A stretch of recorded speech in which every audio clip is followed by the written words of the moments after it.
What's up, guys? I was checking the news and I found this article which I thought was worth breaking down. Let's check it out. It's US election conspiracies find fertile ground in conferences. So, first, I'm gonna get through the important parts. Omaha, Nebraska. On a quiet Saturday in an Omaha hotel, about 50 people gathered in a ballroom to learn about elections. The subject wasn't voter registration drives or poll worker volunteer training. Instead, they paid $25 each to listen to panelists lay out conspiracy theories about voting machines and rigged election results. In language that sometimes leaned into violent imagery, some panelists called on those attending to join what they framed as a battle between good and evil. Among those in the audience was Melissa Sauter, who drove nearly 350 miles with her 13-year-old daughter after years of combing internet sites, listening to podcasts, and reading conservative media reports. Sauter wants to learn more about what she believes are serious problems with the integrity of US elections.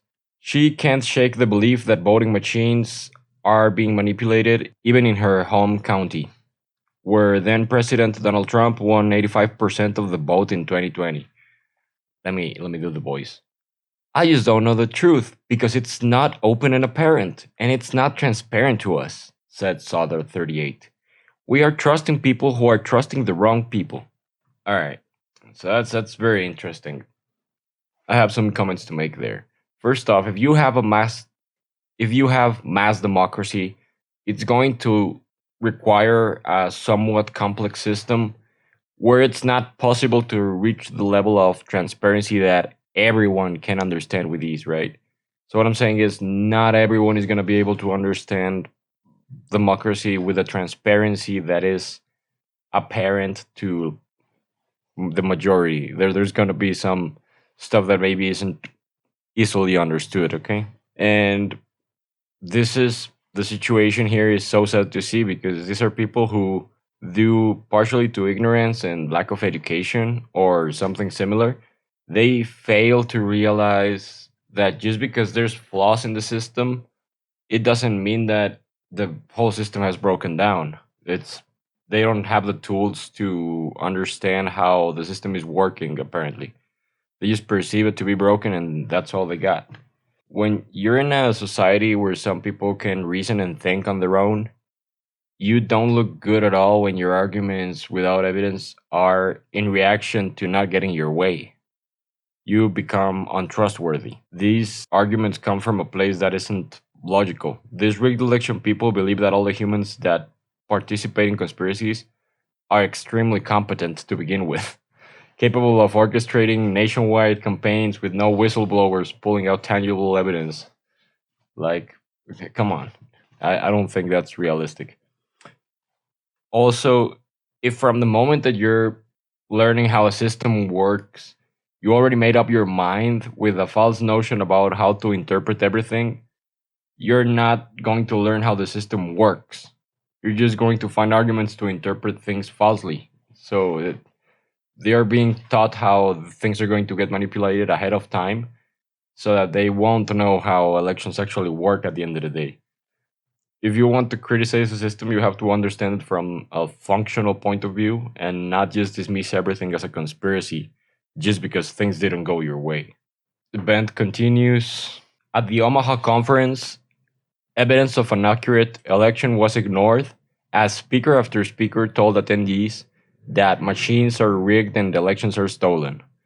One of the event's headliners was Patrick Byrne, the former CEO of Overstock.com, who said he has spent some 20 millions of his own money since 2020 trying to prove that voting machines were manipulated in an election and remain susceptible to tampering. So that's $20 million of your own money into some hard copium. Speakers insisted that they rejected violence, yet they were throwing out menacing terms. I believe we're in a civil war, Graham Ledger, a conservative television show host, told the crowd at one point. It's an unconventional, asymmetrical civil war, but it's red state versus blue state now. This is the language that is being used. The speakers urged those in attendance to take action. That includes getting to know their local election officials and local sheriff. and to volunteer to be poll watchers for the November election with the goal of reporting any activity they think could be fraudulent. But who's teaching them how to spot this fraudulent activity? The side that is already made up their mind that the election is going to be stolen. Do you see the problem? I had not really been involved in politics before the 2020 election, said Kathy Austin, 75. That began to change after she saw posts making claims of election fraud on the social media platform Telegram, which is popular with Trump supporters. Then I talked to different people, she said. And the more I learned, the more it became clear there is a problem. See, this is the Republicans are trying to rile everyone up in anticipation. This is not a good sign for the health of democracy in the US of A. Preemptively planting the seeds of conspiratorial thought into people clearly has an effect. Like this last person who decided that there is a problem, the more they talk to different people. These people are misinforming each other and pretending no one actually understands reason and logic. They're just like a lot of them don't, but like I'm sure there's got to be a lot of them that are reasonable and see the problems. This paints an ugly picture of what's to come this coming elections. Let's hope Google and Meta can take measures to deal with the misinformation in the platforms because that's where they're gonna reach mass scale. This was just a 50-person event, so in the greater scope of things, this reach is somewhat limited without social networks, but still not the best news when it comes to anticipating the elections because you can be sure that a lot of this is going to move in social media. So, Jesus. Let's see how it goes, but not looking great. That's all I got for this one. See you in the next one. Like and subscribe, follow me on Twitter, all that jazz. And that's it. Marker out.